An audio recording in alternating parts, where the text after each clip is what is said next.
বিশ্বজুড়ে নিত্যদিনের সঙ্গে স্মার্টফোনের দাম বাড়ছে। গেল বছরের তুলনায় চলতি বছর এই বৃদ্ধির হার অনেক বেশি। অপেক্ষাকৃত স্বল্প মূল্যের ফোনের দাম বেশি বাড়ছে। মূলত এআই ভিত্তিক ডেটা সেন্টার ও ক্লাউড অবকাঠামোগত মেমোরি চিপের চাহিদা বাড়ায় এমন পরিস্থিতি জানাচ্ছেন বিশ্লেষকরা, যার প্রভাব পড়েছে স্মার্টফোন শিল্পে। স্মার্টফোন এখন আর শুধু বিলাসী পণ্য হিসেবে পরিচিত নয়, দৈনন্দিন জীবনের অপরিহার্য একটি উপকরণ। তবে সম্প্রতি ব্যবহারকারীদের জন্য এই অত্যাবশ্যক প্রযুক্তির দাম বেড়েছে বহুগুণ। বিশ্লেষকদের মতে 2025 সালের দ্বিতীয়ার্ধ থেকে মেমোরি চিপের দাম বেড়ে যাওয়ায় দিন দিন বাড়ছে স্মার্টফোনের দাম।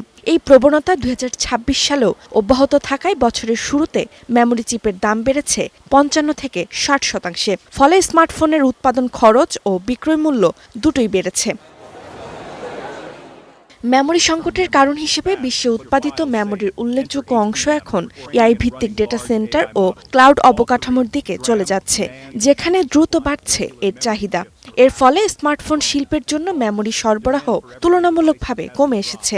পাশাপাশি নতুন প্রজন্মের স্মার্টফোনে অন ডিভাইস এআই ফিচার যুক্ত হওয়ায় বেশি র্যাম ও শক্তিশালী প্রসেসর প্রয়োজন হচ্ছে, যা উৎপাদন ব্যয় আরও বাড়িয়ে দিচ্ছে। এই ব্যয় বৃদ্ধি প্রভাব অবশ্য সব ধরনের স্মার্টফোনে সমানভাবে পড়ছে না। সবচেয়ে বেশি চাপের মুখে পড়েছে স্বল্প দামের স্মার্টফোন। বিশ্লেষকদের তথ্য অনুযায়ী 2025 সাল থেকে $200 নিচের ফোনগুলোর উপকরণ খরচ 20 থেকে 30% পর্যন্ত বেড়েছে। চলতি বছর এই বৃদ্ধি আরও বেশি। মাঝারি দামের স্মার্টফোনের ক্ষেত্রেও উৎপাদন ব্যয় প্রায় 10 থেকে 15% বেড়েছে।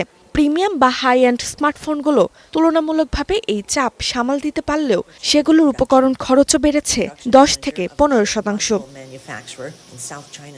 বিশ্লেষকদের আশঙ্কায় এআই কেন্দ্রিক চাহিদার কারণে বৈশ্বিক সেমিকন্ডাক্টর সরবরাহ ব্যবস্থায় যে পরিবর্তন এসেছে তা দ্রুত স্বাভাবিক হওয়ার সম্ভাবনা কম। ফলে 2026 সালের পরেও স্মার্টফোনের দামের উপর চাপ অব্যাহত থাকতে পারে।